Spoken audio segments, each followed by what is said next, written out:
Hello, you are most welcome. I'm teacher Ivan from Wunna Educational Services. I welcome you to our second lesson of pressure. We are still looking at calculations under pressure.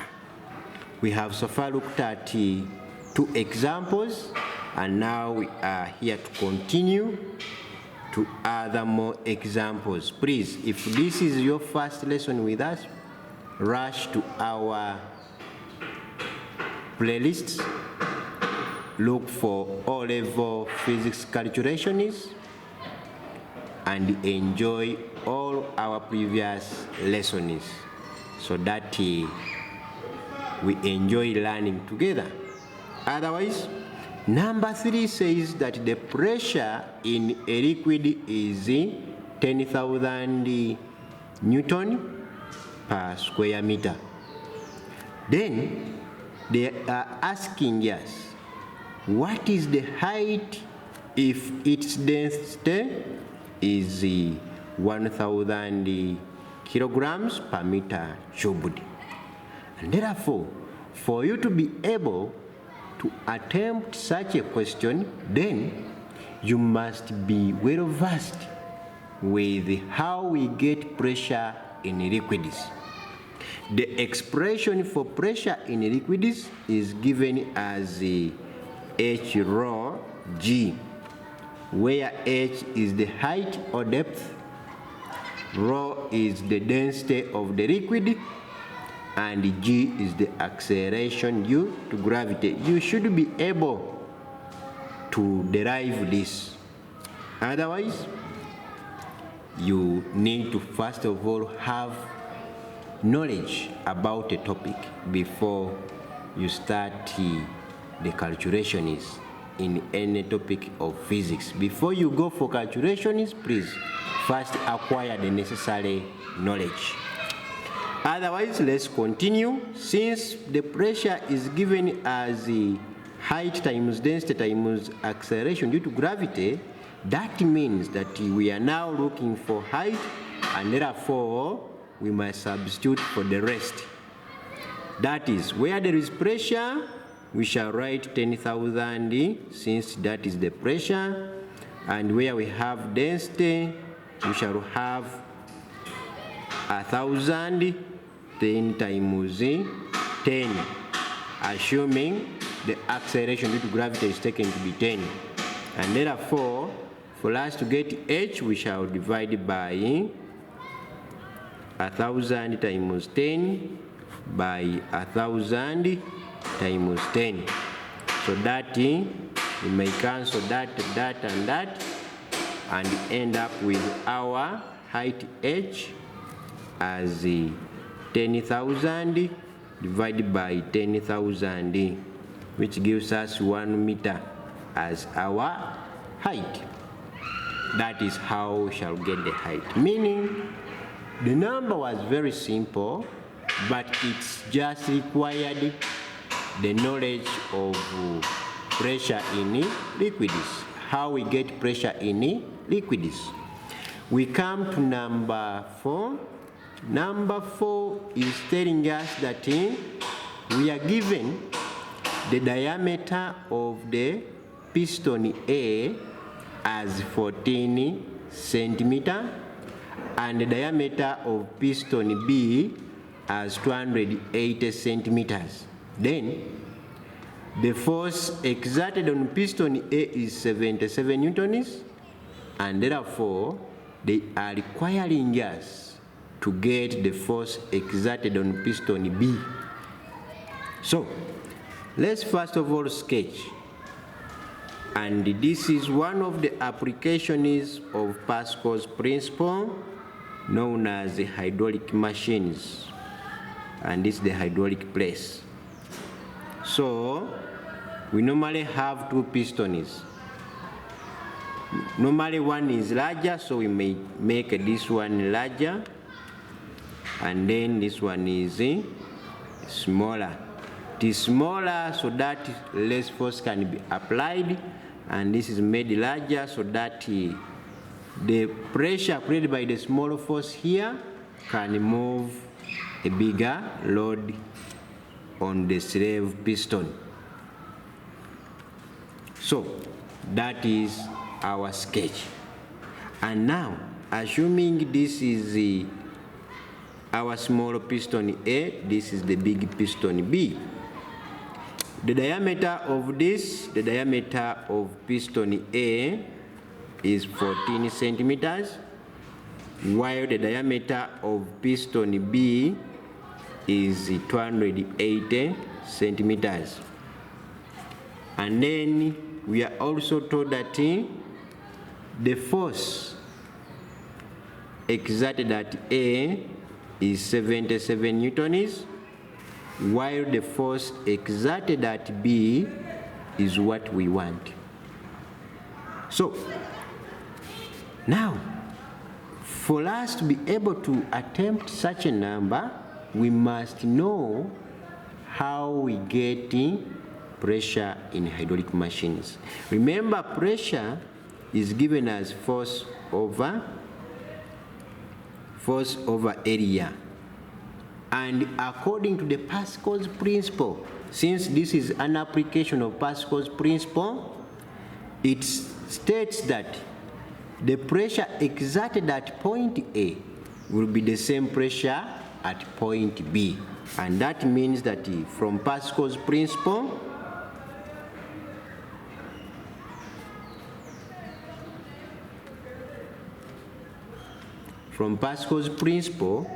pressure at A must be equal to pressure at B.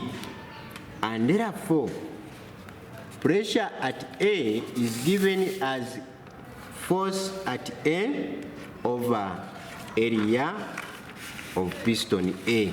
So this is the force of A over area at A, which must be also equal force at B over area of piston B.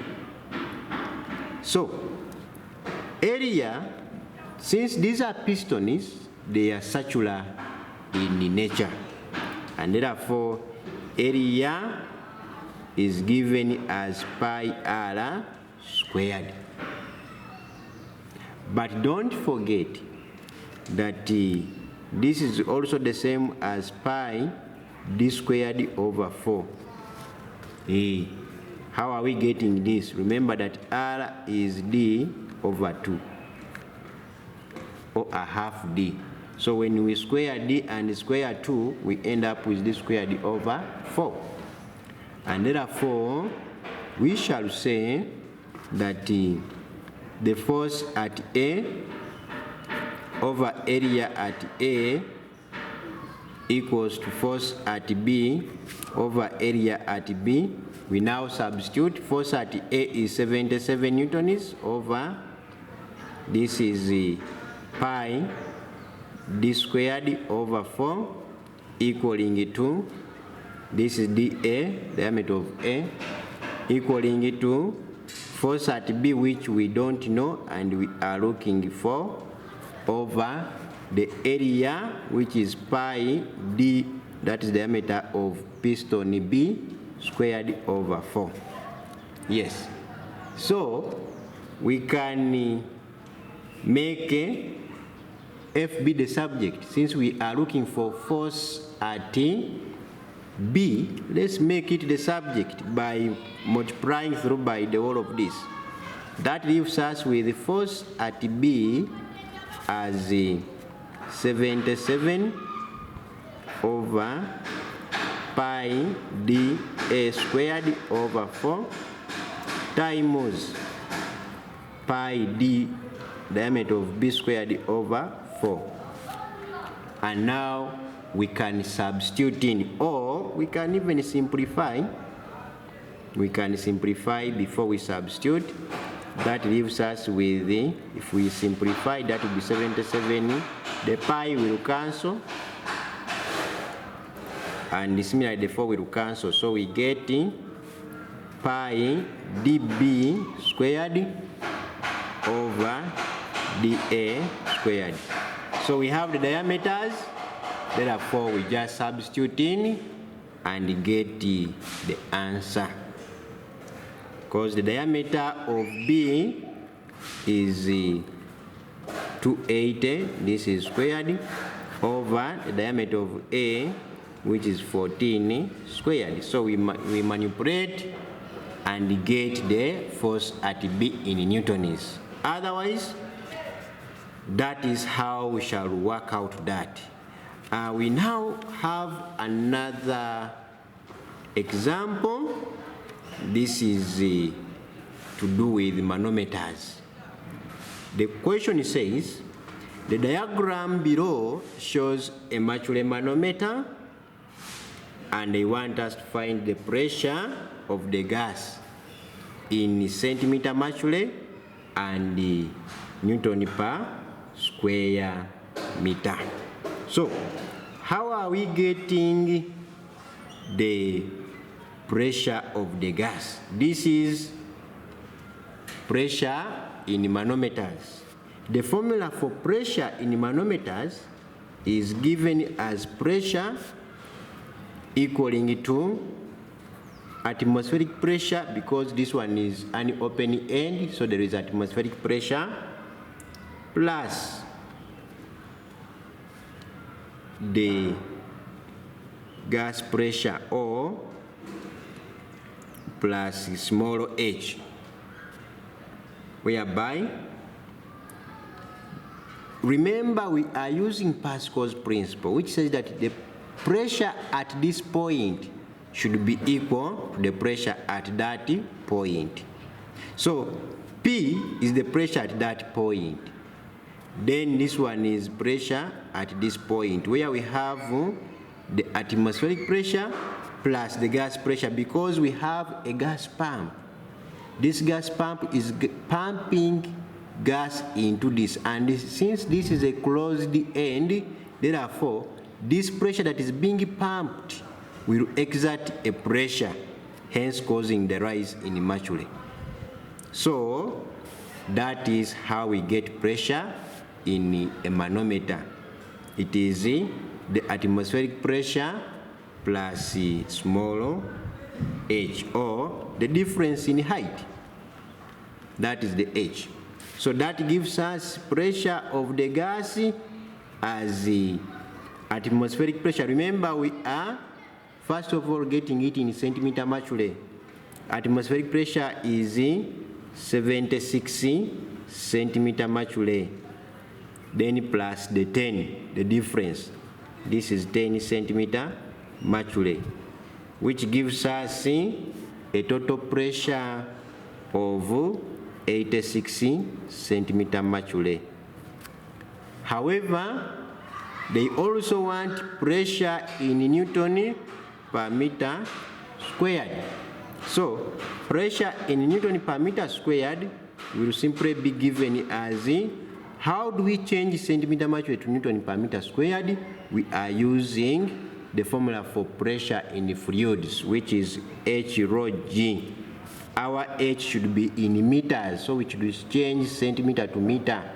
That is 86 over 100 times the density of mercury, since we are using mercury, which is 13600 times G, which is 10. So that is how we change. And once you use your calculator to manipulate this, you end up with the 116,960. This is the Newton per square meter. So that is how we shall end up with that. What is important is to know how to get the pressure of the gas in a manometer. The pressure of the gas is given as the sum of the atmospheric pressure plus the difference in height. Then we come to our last part of pressure, that is concerning liquids that are immiscible, or liquids that do not mix, for instance water and paraffin. So for such cases we shall have two layers. this is the water, this is kerosene, and we have mercury. So in this case, we shall still apply the Pascal's principle since this is a tube. So pressure at A should be equal to pressure at B, and therefore pressure at A, since this is an open end, we have atmospheric pressure. The same applies to this. We also have atmospheric pressure, meaning at both ends we are having atmospheric pressure. The other pressure is pressure due to water, or pressure exerted by water on mercury, and the pressure exerted by kerosene on mercury. And therefore, at point A, we shall have the atmospheric pressure, capital H, plus the pressure due to water, which is H1 rho 1G. Then pressure at B is given as the atmospheric pressure plus the pressure exerted by kerosene on mercury. So giving is H plus small h2 rho 2 times the acceleration due to gravity, where h is the difference, in this case it is 10, and the rho is the density for kerosene. Here this is the height of the water, which is 80 centimeter, and the rho 1 is the density of water. So you realize that when we apply mathematics, the h will cancel out, even the g will cancel out, hence leaving us with the pressure at A as H1 rho 1 equaling to pressure at B, which is H2 rho 2. This is because of Pascal's principle. We are equating, since pressure at A must be equal to pressure at B according to Pascal's principle. So that's how we deal with the pressure in immiscible liquids, or liquids that do not mix. Otherwise, that is the end of pressure. For any other information, please you can comment. Don't forget to share, like, and most importantly, subscribe and hit the bell so that you don't miss out any of our lessons. Otherwise, we have other platforms on YouTube, TikTok, and Facebook. Search for Wunna Educational Services, you'll get us. Otherwise, bye-bye.